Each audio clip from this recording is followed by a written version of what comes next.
Okay, guys, I'm adding this into the beginning of the video because I have a feeling a lot of people aren't going to watch the whole thing because it is a rather long video. So, it's important to me that everyone knows what's going into this model. And if you don't make it through, you won't know. So let's do a quick rundown. The key factor of the model is the fact that it analyzes diminishing returns over time. And that includes diminishing extensions from key market levels, including moving averages primarily, diminishing extension from the log regression bands, and that would include the upper band and the lower band. The model then looks at inflation, and that is included in the model. And finally, it looks at the fact that there's diminished volatility over time, which is also included. So one of the ways that these things are controlled for is by using the natural log of time in order to correlate a market cycle in the past, which had much higher percentage changes than a current market cycle does. Okay, so the natural log of time is transformed in different ways in order to control past cycles for current cycles, because the model is essentially one equation. So, they're not delineated over time. It's all on one equation. If you guys like this content, hit like and subscribe. I hope this video is able to help you if you are interested in this type of thing. And with that said, let's just jump into the video. Hey guys, what's up? Welcome back to DCA. Today what we're going to do is talk about Bitcoin and the DCA Index. The DCA Index is a model developed in order to help investors identify the best times to be purchasing Bitcoin and the best times to be DCAing out of the market. Okay, so you can see this model is scaled from 100 to 0. And historically, if we go back, the bottom, when you're at these blue levels, anywhere from 20 down to 0, these are historically the best times to be purchasing Bitcoin. Conversely, when you're above 70, heading into 80 and beyond, these have been historically the times when you're reaching a market cycle peak, typically in a blow off top. Now, this model is a function of several variables raised to a particular value. And, so what we're going to do today is talk about the concepts underlying these variables and how they help us to develop a model.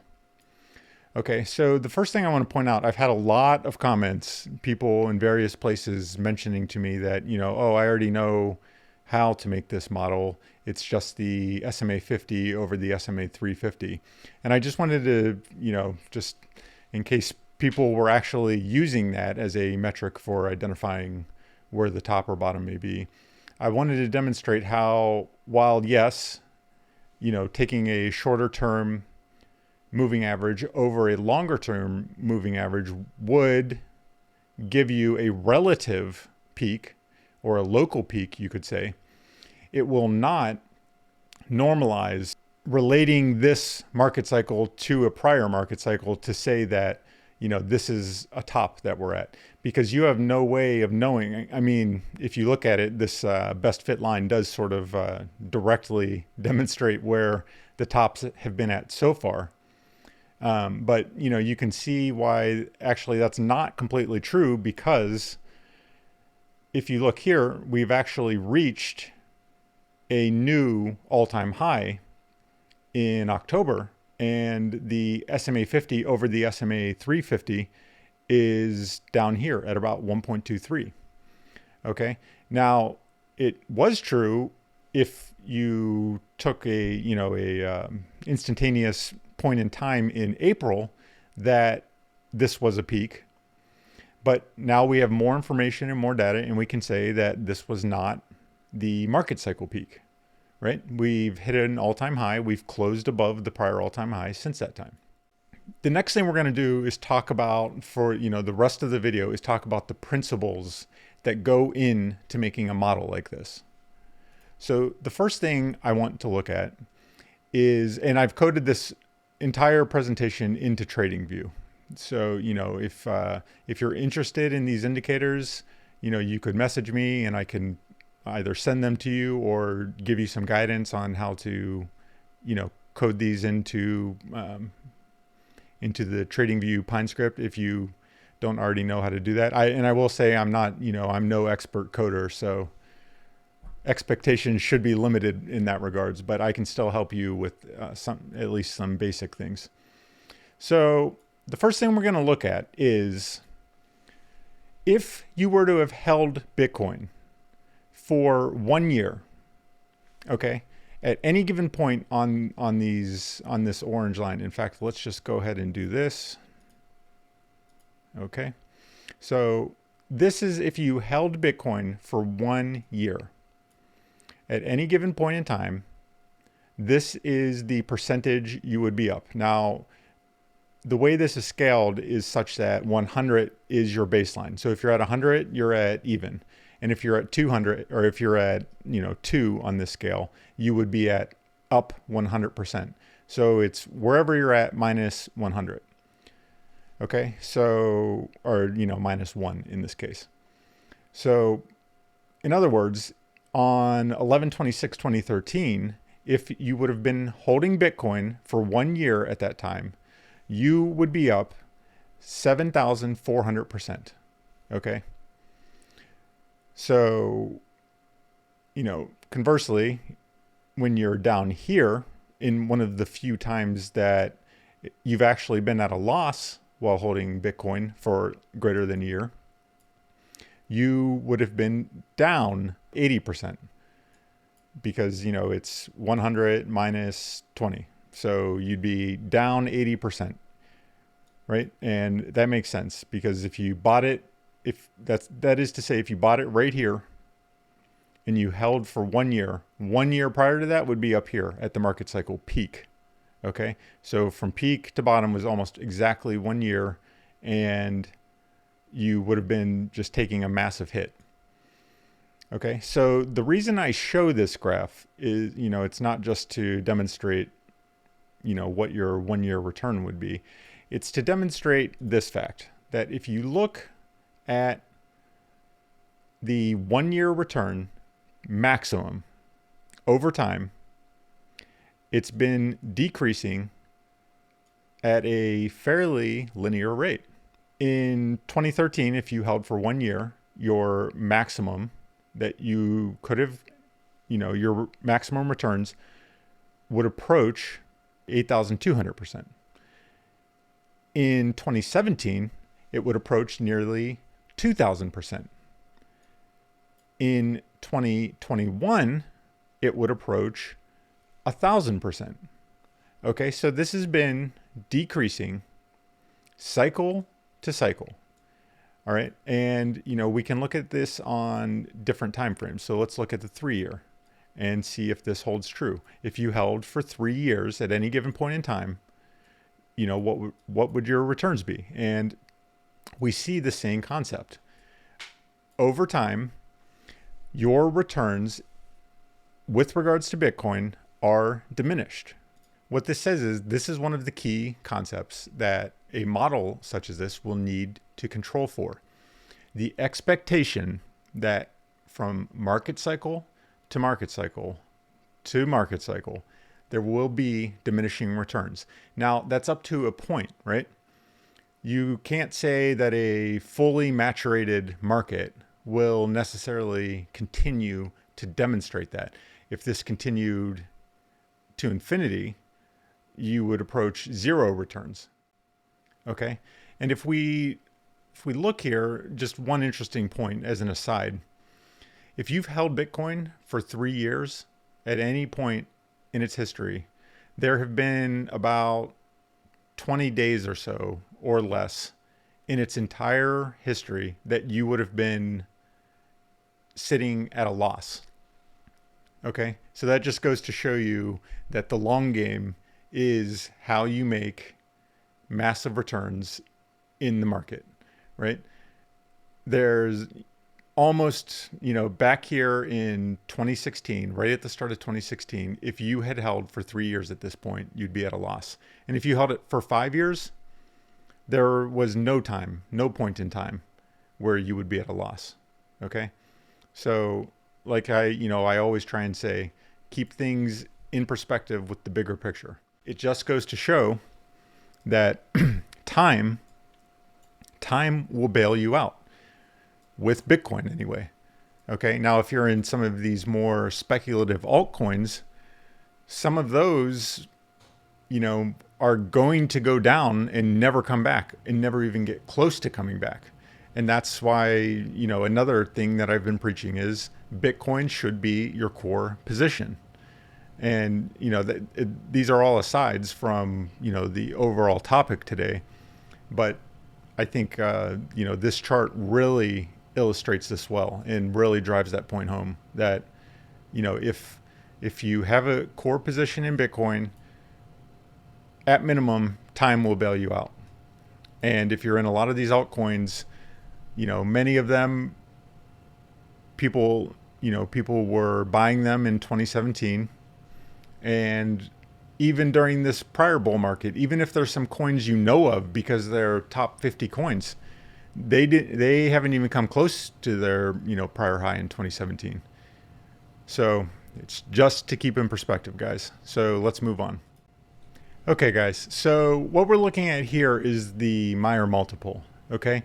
So what this shows us is the price of Bitcoin at any given time with relation to the 200-day moving average. So you can see that back in 2013, we hit this first peak in around April, followed by a second peak in late November. Okay. Then coming to 2017, we hit this peak in December, followed by a peak in January of 2020. Okay. Now, the whole point of demonstrating this chart is to show that over time, there is diminishing extension from various market levels. Okay. Another point to sort of show here is if we look at this is something that people often forget. Bitcoin extended from its 200-week moving average the most in April of 2013, not November, the end of November, when it hit its market cycle peak. So, what that indicates is, and this is, I think, leads to a lot of confusion for people.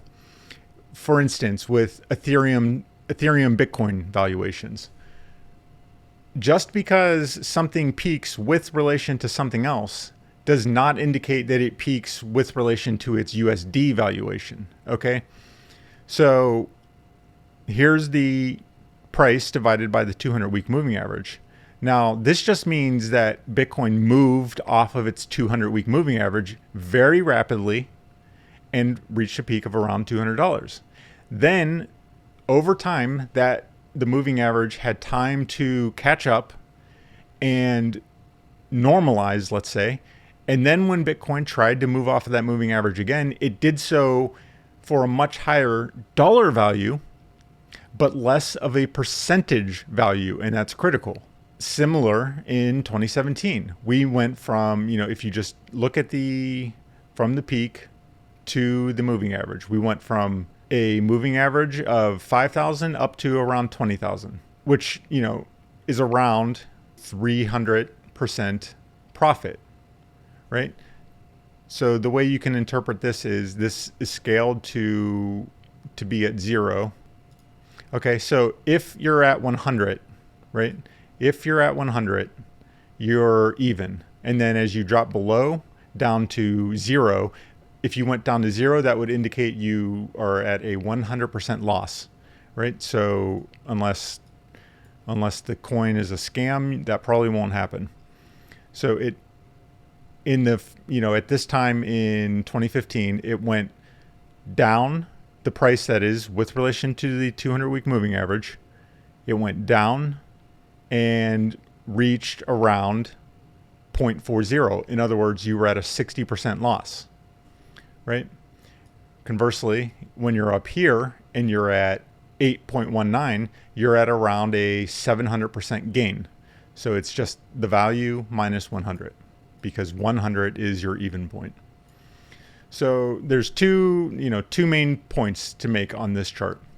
The first being, as time progresses, Bitcoin is extending less from various market levels. Okay, and you can see that as time has gone on, it's extended less above these various levels, following this trend line. Now, the second thing to point out is if you look, so back in 2015, Bitcoin went approximately 60% below its 200-week moving average. In 2019, it went below again, but this time it only got about, 45% below it. Then in 2020, during the COVID capitulation event, it got below again, but this time only 40% or around 37%. And then more recently, after the May capitulation, 35% below. So what that indicates is that there's decreasing volatility on two separate fronts. Bitcoin doesn't have the wild swings upwards that it used to have, at least not to the same magnitude, nor does it have the massive swings down that it used to have, at least not as quickly. Now, there are various definitions of volatility, but using, this definition, the volatility of Bitcoin is decreasing. So you can see this trend line, it's trending upwards over time. Now, this is not to say this could never happen again, that we could never go below either or above either of these trend lines. It's just to say that historically speaking, this is the macro level trend that we're experiencing. Now, if we project this forward, I think what's going to happen this market cycle is likely something very similar to what happened in 2013. We reach a first peak at some point earlier in the cycle, right? But then we reach a second peak lower than that, but higher USD value. And I think what will likely happen is we'll come below this 200-week moving average, which we did, and come back up and reach this level at some point, probably some point in 2022. It could be earlier, but I think we'll reach this point. We'll reach back to this level at some point in 2022 at a lower Meyer multiple, somewhere down here, but be at a much higher dollar value. And that's because as time goes on, and like we said back in 2013, this 200-week moving average trends upwards. And when it trends upwards, it sort of gives the 200-week more time to catch up, and then Bitcoin has a more difficult time extending away from it, but it can still make considerable dollar value gains. So the whole reason to talk about this is the fact that a model which is attempting to identify a market cycle peak or bottom needs to account for this fact, and this is critical. It all goes back to what we said about taking the SMA 50 over the SMA 350. It's just not a viable way to evaluate where your market cycle peak is at, especially if you're relating it to prior market cycles. Okay, guys, so let's say you're still not convinced that diminishing marginal returns exist with relation to Bitcoin. Well, let's break it down in a different way. So this demonstrates Bitcoin back in 2015, early 2015, up until 2018. So market cycle peak to bottom. Bottom to peak. During that time, Bitcoin went from a valuation of approximately $2 billion up to a valuation of $330 billion. In that time, so I have it drawn here, in that time, Bitcoin went up 12,500%. So then you can ask yourself, well, what would $330 billion result in if that amount of money were driven into the market cap of Bitcoin again? So you'd go from $330 billion market cap to $660 billion. Well, you would be up 100% if that happened. So you'd go from approximately 19,000 or so. And guys, these are approximate numbers. You don't need to tell me that, oh, well, what about the number of coins? I get it. I'm giving you approximate values. That's it. So what would it take, or what would happen if $330 billion were injected into the market again? Well, the price would approximately double. Whereas $330 billion into the market got you up $19,000 and 12,500%. If you did it again, sure, you'll be up $19,000 again, but this time you'll only be up 100%. Okay, so now we're at a $660 billion market cap. And that plays out. Well, what happens if we put 330 billion in again? Well, now we go from 12,500 to up 100% to now we'll only be up 50%. So, if you think about this trend continues. Every 330 billion from where we initially hit a market cap of 330 billion, every time you inject an additional $330 billion into the market, it goes up 100% to 50% to 25% to 12.5%, etc., and so on. So at some point when, let's go back and look, when you're looking at gains that you used to be getting of thousands of percent, this becomes impractical to suspect that will happen anymore. But nonetheless, when you look at this property of markets, that every time you inject, some X value into the market, the next time you do it, it becomes worth half in terms of the percentage gain. Let's say, for instance, Bitcoin, right now we sit at around a market cap of 1.1 trillion. And again, we're just using rough numbers here. If we went to 2.2 trillion, meaning doubling the total market size during this market cycle, doubling it. Okay, if we went to 2.2 trillion, we would be just over 100,000. So these people that are calling, these people that were calling for $300,000 Bitcoin, $500,000 Bitcoin, they're just ignoring the facts on the ground, or the facts of markets, or the facts of diminishing marginal returns. It's just how it works, and it demonstrates why it's so difficult to reach these insane numbers that people were quoting, and lots of people were getting wrecked back here because they were of the belief it had to be this way because it happened in the prior cycle. Well, sure, it may have happened in the prior cycle, but it takes exponentially more money now to move the market up the same percent. Okay, and that's the whole point. When it takes exponentially more money, it becomes near impossible, especially as you start to reach a $1 trillion market cap. It becomes near impossible to reach those prior lofty heights because, that type of money just, it's not just floating around out there. And the people, the institutions, et cetera, that have that type of money, they don't FOMO. Whatever you hear on whatever other YouTube channel, no one's FOMOing in, no hedge fund manager is FOMOing into Bitcoin, at least not in the sense that we think of it in terms of like the way retail does, where, the price is at $50,000 and, so, well, we better get in to, make that 2X. That doesn't happen. They don't do that. And that's why, I've kind of referred to the DCA index multiple times as the smart money index, because they are buying in at these levels. They are waiting until the price trends downwards so that they can buy at a cheaper price. They're not going to be buying up here. I can assure you of that.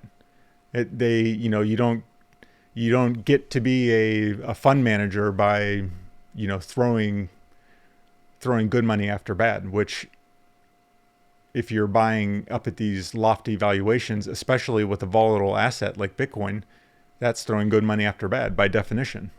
That's just a different way to illustrate the fact that there are diminishing marginal returns and they need to be accounted for in the model. Because if you don't account for them, then, this, when we reached a 0.9 back here, this would be way down here because you'd be expecting this type of return, right? You would be expecting the SMA 50 over SMA 350 to go back up to this, 3.1 level rather than the 2.5 level, or even, the 3.8 level that it did back in 2013. Okay, guys, so this is Bitcoin price with relation to the M2 money supply. And the reason I show this is because this metric helps you to account for inflation. Okay, remember when COVID occurred, there was lots of money just printed out of thin air. So a lot of dollars came into these markets, including the stock market, that just came out of nowhere, just free money given to you by the government. Okay. So the reason for showing this is back when, we came down here in July, when we hit our bottom in July, it actually tested this prior peak from 2017. So in real dollars, it was at 30,000, so about 50% higher than the peak. But when accounting for inflation, or, accounting for the money supply anyway, we came right down to this level, and that's where we held support. So basically the point of showing that is to just demonstrate that the narrative that there's just, Bitcoin is going to $1 million by 2023 or 2025 or whatever, and the institutions are just FOMOing in left and right. It may be true. Some of that may be true. There may be some, you may definitely have the institutions coming in at a rate that's unprecedented. But the idea that Bitcoin is just, going to the moon right away and there's just full institutional adoption, it's already happened, it's just verifiably false, right? Because when you account for inflation, we haven't gone up as much as it seems like we have, not nearly as much. So it's just something to keep in mind. And listen, I'm as bullish as anyone else is on Bitcoin. Maybe not anyone else, but I'm pretty bullish on Bitcoin. And, I think that it does have an extraordinarily bright future, but this is just to show you should temper your expectations. And, I think a lot of people out there are of the belief that we have to be going to a certain value by a certain time. And it's just not true. So that's why I wanted to show this. And this is another thing that the model takes into account. Okay, guys, so now we're going to talk about the logarithmic regression curve for Bitcoin. So what this is doing here is essentially looking at the data from Bitcoin when it is not in these speculative parabolic phases. So it's basically just removing the time when people start FOMOing into Bitcoin. It's only looking at the time when no one's talking about Bitcoin. Okay. So it's taking all of this data here and only looking at the accumulation phase. And I call it the accumulation phase because that's when, the smart money is accumulating Bitcoin. Okay, guys, so this is the log regression curve equation for Bitcoin. If you're interested in learning more about, performing logarithmic regression analysis, there's lots of good resources out there. I'm not going to go, into that in this video. But the key thing here, and this is, a key element of the model, is the natural log of time. And this function essentially helps to normalize data over a longer course of time. So it helps to control for the fact that we expect less extension from market levels here than we would back here. And taking the natural log of time helps to control for that. So, this is one of the key elements of the model, and it's sort of, it's manipulated in different ways throughout the model, but it basically acts as a method for controlling for, market cycle to market cycle, because the model looks at each cycle in the same equation. It's not like delineated, like, okay, we're going to break down this market cycle and then this one and then this one. So these wildly different percentage increases need to be accounted for on a single equation, essentially. And so taking the natural log of time is one of the methods used to control for that fact. Another thing we can do is then say, well, let's look at our log regression curve. We have decreased extension from the baseline log curve.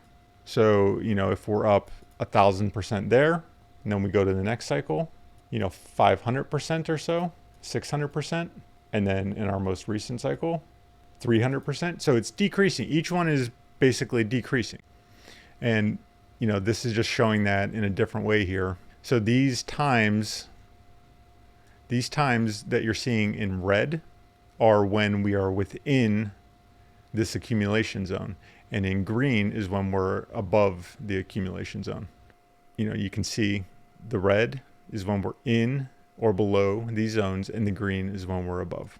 Now, one thing I want to point out, let's say you only accumulated Bitcoin during the red zone, and what would the maximum price you would accumulate at during these times?